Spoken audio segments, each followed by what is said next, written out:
Hello and welcome back. I just wanted to give a short update about the status of the microME. A lot of stuff has happened this week, but it didn't change a lot of the things on the board, but I'll explain in a minute or so. First of all, I verified that most of the things are working the way they should work. This is still the first board that I put together, and I'm still using this one for testing because it just works out. During the course of this week, a lot of these boxes here came. LCSC sent me most of the parts that I ordered. Unfortunately, I forgot to order some and I needed to wait a bit longer, but those have also arrived by now. And also I got another one of these boxes here, which I was pretty happy until I figured out that I'd made a small mistake. That is probably going to cost me a week because I need to wait for more boards, but more to that later. Right now the status is that I can communicate between the microcontrollers. I've got a working VGA output, the keyboard is working, and there's nothing wrong with the power. That in itself is pretty good and I'm quite happy about that. And I did get the boards for the second revision, which is this one, and you can see this one has the whole audio amplifier and MIDI parts, so I can start testing audio. I can see if it is amplified correctly because I want this output to be able to drive a speaker, and if there's no speaker on the outside, I want it to be able to drive a speaker inside the case or on the board. And also there's an optocoupler for the MIDI port for the input, and the output drivers are there too.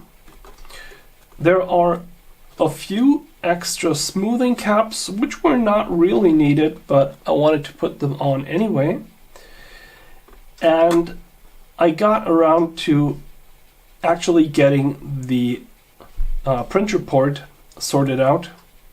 So it's a female port now, not a male port. There are still things wrong with this board, and I figured that out pretty quickly.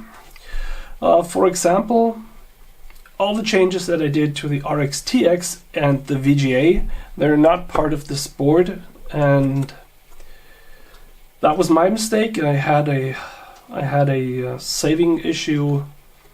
I saved on two machines, and apparently I overwrote some of the changes, but well, that can happen. It does have the blocking resistors for the gain ports. The gain ports are basically all the lines are connected to IOs on the Teensy, so they can be repurposed very easily. I just wanted to have 100 ohm resistors in line with that, so the Teensy is a little bit protected from what might happen on the outside.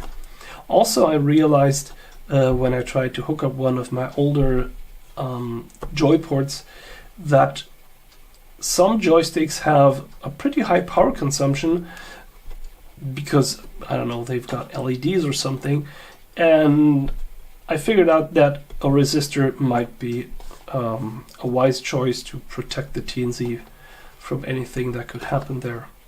There's also a placeholder for a battery, so the real-time clock on the main Teensy can have a supply.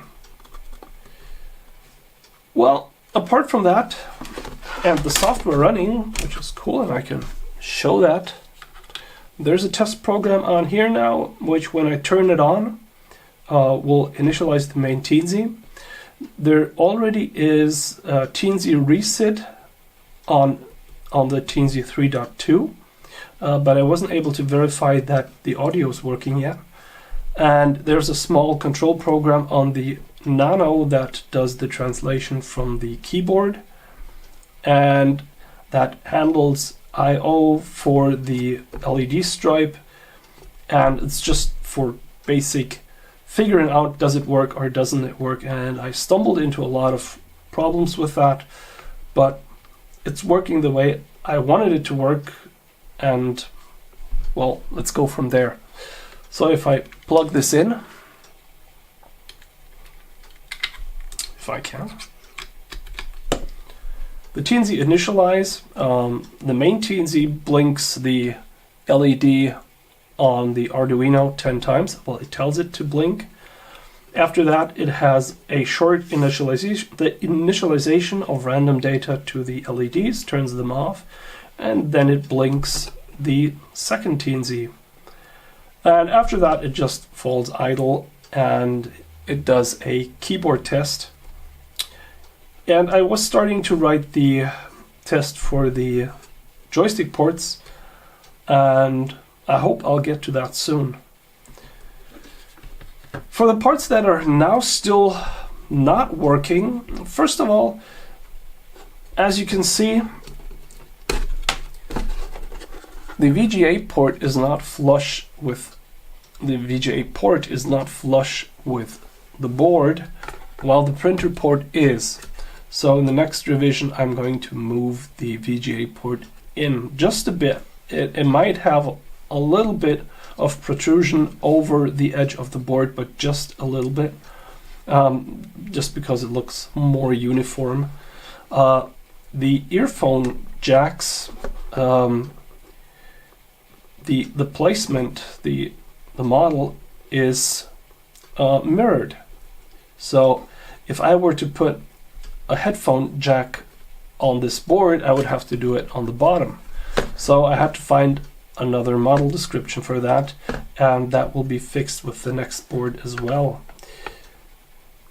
Apart from that, there's not much to report. I had a short discussion with somebody over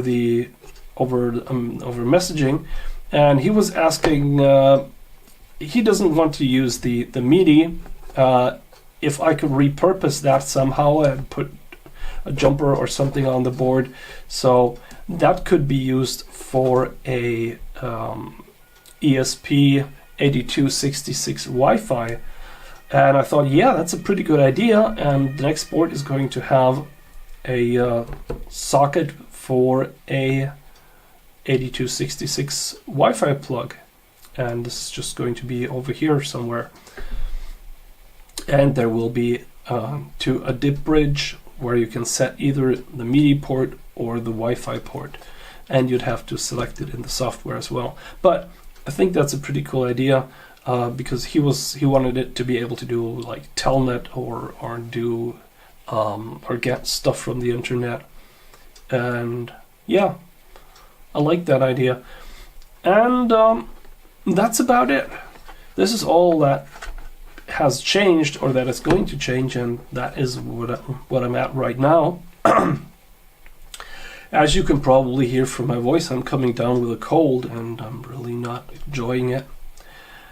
But maybe I'll have the time and work a bit on the test program, and maybe even a bit on figuring out what kind of basic I want to have on this. I've looked at Tiny Basic and I've looked at a My Basic, and they're both pretty good candidates for putting it on here. The problem is they're basic interpreters that you can basically give basic code and have them run it. They don't include the shell to the system. So it would be, I would have to basically program the I/O shell myself. I also looked into the UVGA library, if it would be possible to give that a slightly better console, and I might even start with that. So right now there's a lot working on this thing. you can already use it for simple experiments where you have screen output for something that you're measuring, like on the Arduino. Stuff like that is already working. I hope that I can get sound working within the next week until the next update. And after that, we can really try and get something that that is programmable and where you can maybe even store the program on an SD card. That would be extremely cool, but I don't think this is going to happen that fast. I'm pretty happy where I'm right now. So for today, this is it. I wanted to give a shout out to the guys at LCSC and JLC PCB. They don't sponsor this stuff, but I'm getting really good service from them.